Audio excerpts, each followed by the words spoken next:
नमस्कार, पुन्हा एका नवीन व्हिडिओमध्ये तुमचं सर्वांचं मनापासून स्वागत आहे। तर आज मी तुमच्यासोबत शेअर करणार आहे किचन क्लिनिंगचा व्हिडिओ। तर आज मला वेळ मिळालेला आहे, तर चला म्हटलं आता किचन पूर्ण स्वच्छ करून घेऊयात। आणि जे आमच्या चॅनलला नवीन असतील त्यांनी अजून लाईक, शेअर आणि सबस्क्राईब केलं नसेल तर सबस्क्राईब करा। आणि व्हिडिओ आवडला असेल तर लाईक करा आणि कमेंट करून नक्की कळवा। आणि आज नवीन आता चॅनलवर शॉर्ट्समध्ये व्हिडिओ येत आहेत, फनी व्हिडिओ, तर ते देखील आवडत असेल तर कमेंट करून नक्की कळवा।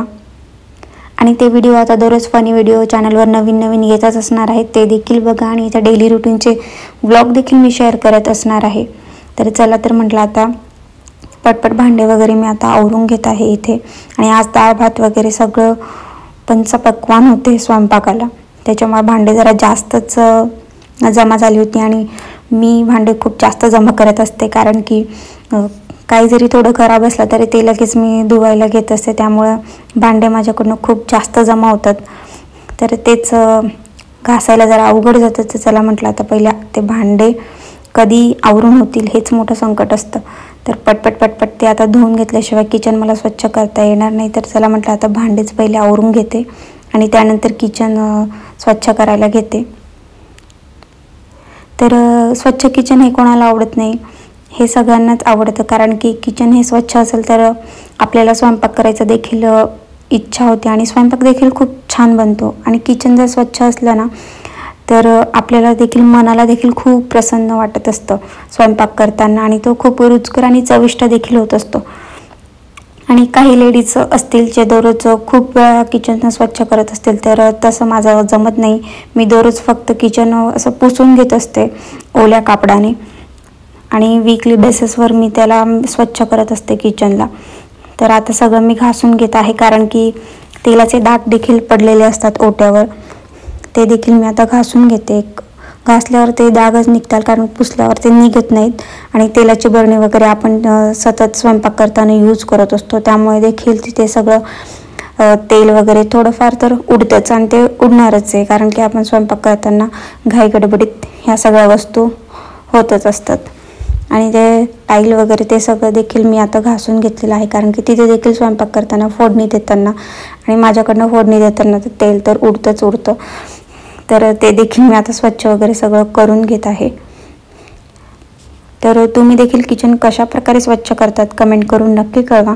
तर मी तर वीकली बेसिसवर करते स्वच्छ, आणि दररोज पुसून वगैरे सगळं घेत असते। आणि दररोज पुसून जरी घेतलं तरी ठीक असतं, पण आठवड्यातनं एकदा जर आपण त्याला पाण्याने आणि घासून वगैरे घेतलं ना तर अजून म्हणजे नवीन दिसतं किचन, एक्झॅक्टली नवीन दिसतं, जसं की आपण आताच बनवलेलं आहे। आणि आपण जर दररोज पुसून घेत असलं ना तर ते तेल वगैरे असतं डाग ते पुसून जास्त निघत नाहीत। आणि हे किचन साफ करताना आपण व्हिनेगरसुद्धा यूज करतात, काही बेकिंग सोडा देखील पाण्यात मिक्स करून यूज करत असतात, ते तसं माझ्याकडे तर नव्हतं। तर मी घासणीनेच घासून घेतलं त्याला पटपट।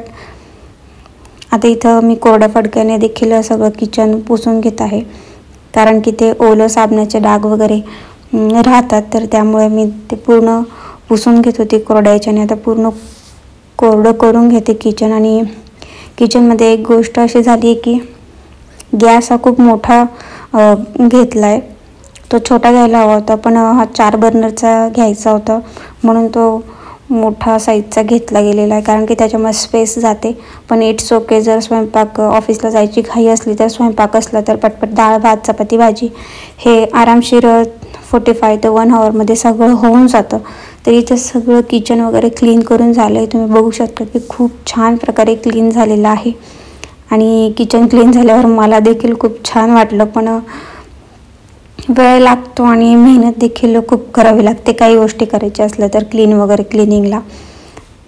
तर आठवड्यातनं एकदा मी करत असते। तर बघू शकतात किचन खूप छान प्रकारे क्लीन झालेलं आहे। आणि तुम्ही कसं क्लीन करतात हे देखील कमेंट करून नक्की कळवा, आणि काही टिप्स असतील त्या देखील मला सांगा, मी देखील त्या उपयोगात आणेल पुढे। तर मी असं साध्या पद्धतीने किचन क्लीन करत असते वीकली बेसिसवर, तुम्ही कसं करतात ते कमेंट करून नक्की कळवा।